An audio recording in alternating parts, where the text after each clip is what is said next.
Hi, this is Dr. Rick Carter McClure, and we're doing another quick episode of 7-Minute Therapy for the heterosexual man on the go.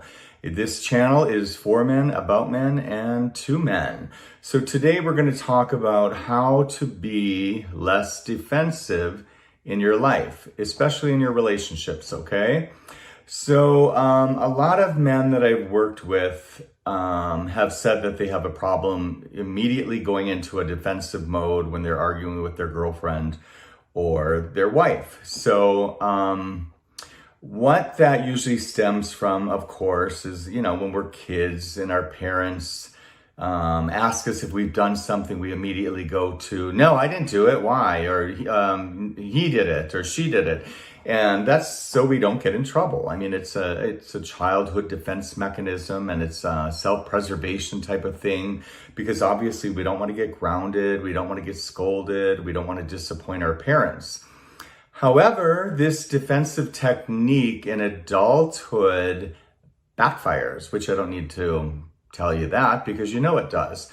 So often when I work with couples, many of the women will say that when they try to have a discussion about something or they're talking about their feelings, the men will usually get defensive before they can listen.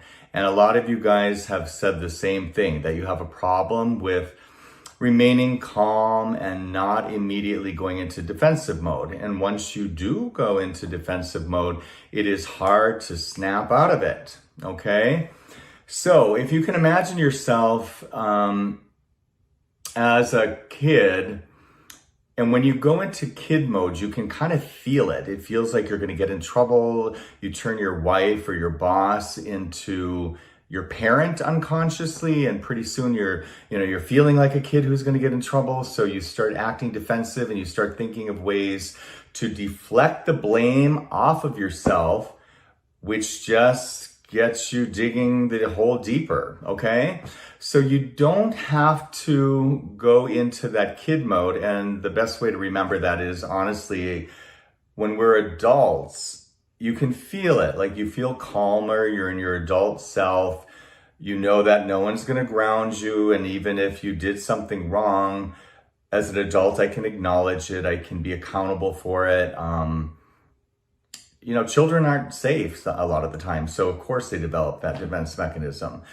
So what you want to do, if that starts to kick in immediately, is stop yourself. So if you're immediately getting defensive, let's just assume for a while that that's wrong. And again, let's take it out of the equation permanently.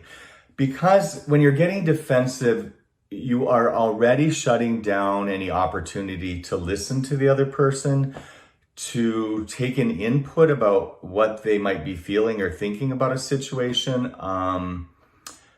You're closed off to kind of hearing someone else's point of view or perception, and typically you're going to lack empathy. And once you go into kid mode, we do all kinds of behaviors, right, guys? We can play passive aggressive games, deflect, turn it around on the other person.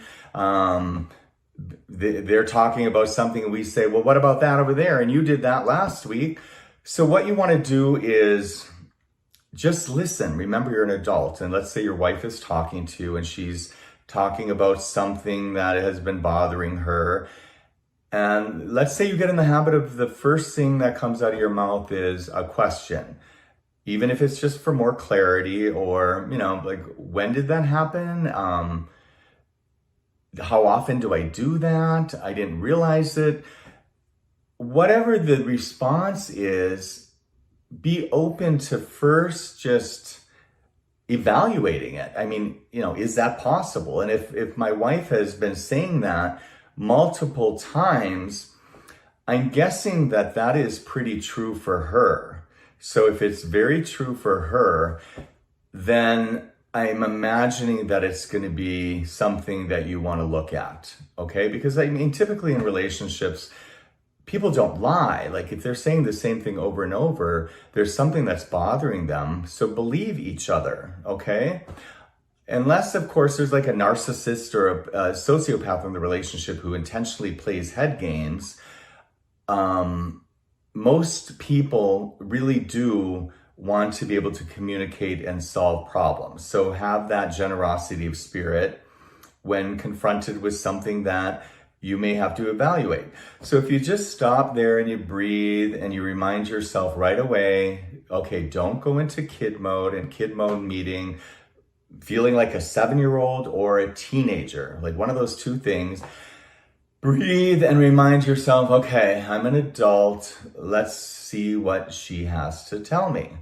And again, take it in. And if you need a couple minutes to kind of process that, let her know that, hey, you know what, just give me a couple minutes to think about that so I can respond, and then respond as an adult. But I would say, again, the initial response should not be, I don't do that, or no, but, or something like that. It just sends the conversation into an escalated argument.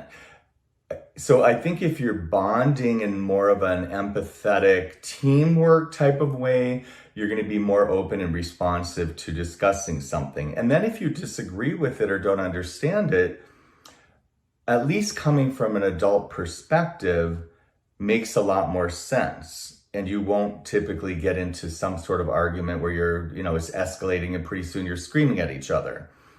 Okay, so if that's the message today, guys, take defensiveness off the table as a form of communication. And anything that's behind that is okay. Like, well, I mean, not everything, but you get what I mean. So questions and adult conversations, ask for clarity, and then truly evaluate it. As an adult, it's okay to say, you know what? Yeah, thanks for telling me that. You know what? I'm sorry.